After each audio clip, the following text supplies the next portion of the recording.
tá a bá ti rọ́mọ kéwú fámìlì tiwa ọ̀ya ṣe wá kà fún mi.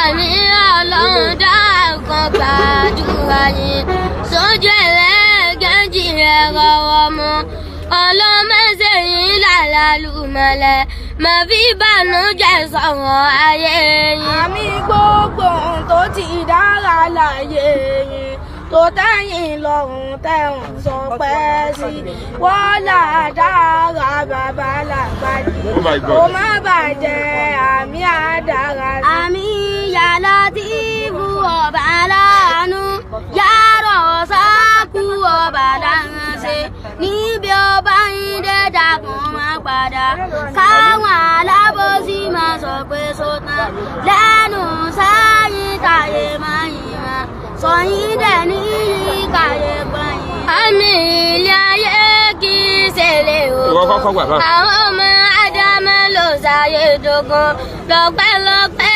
àṣàwòrán ọ̀nà ló yọ wá kúrò láyé ogun. àmì gbogbo ohun tá ò fẹ́ tó ń bá yín gbé òní ni kọ́ lọ kó fàwé ẹ̀yà kó sì tó pamọ́ tòlùwà ò mọ̀ bí ẹ ti fẹ́ kọ́ lọ ń bá yín. àmì gbogbo tó bá lè ṣẹ̀rù bá yín tí ò ní jẹ́ kí ẹ̀rọ náà lọ wọ́n làbúwájí bàbá lágbàdì kò má bàjẹ́ báyìí ṣe mí.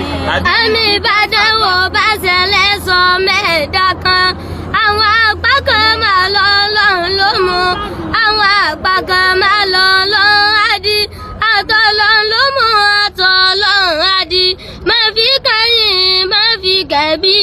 àmì oògùn ẹ̀dá kò kú jù méjì lọ oògùn apé sí ògo náà ni oògùn àmú sí ògo náà ni olúwa wá sẹ́yìn lóògùn àpèsè kẹmọ́ dààmú sí lẹ́yìn wa ọ̀la. àmì fìfọkànbalẹ̀ sínú ayé yìí bolówó dé mọ́ ká àfọkànbalẹ̀ bolósì dé mọ́ ká àfọkànbalẹ̀ ọlọ́run kó wọlá ìlú mọ́ká ìfọkànbalẹ̀ sínú ayé. àmì kò sí tẹ́sẹ̀ pàtó nínú ẹ̀bí kan ṣèbéyàn kan ṣoṣo lógo ìdílé sùlíjàlá àlìwálì kìrámì sẹ́yìn lógo nínú ẹbí.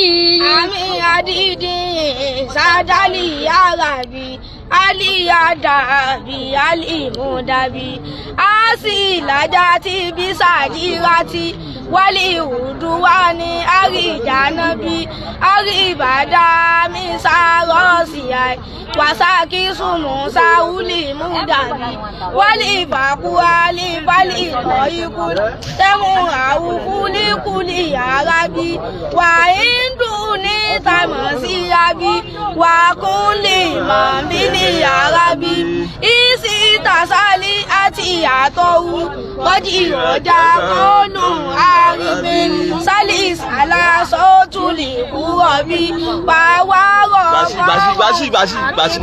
kábù ilé yìí. sẹ́yìn lọ lé kéwú ẹ lọ lé kéwú kẹ́ máa lọ dáadáa kẹ́ máa lọ dáadáa kẹ́ máa lọ dáadáa gbà sí ẹ wọ́n náà gbà sí wọ́n náà gbà sí ẹ ṣe rire ẹ múra sí kéwú yín o ṣé ẹ mọ ibi tí ti ń bọ̀ wá níbo lẹ rò pé ẹ kó jẹ́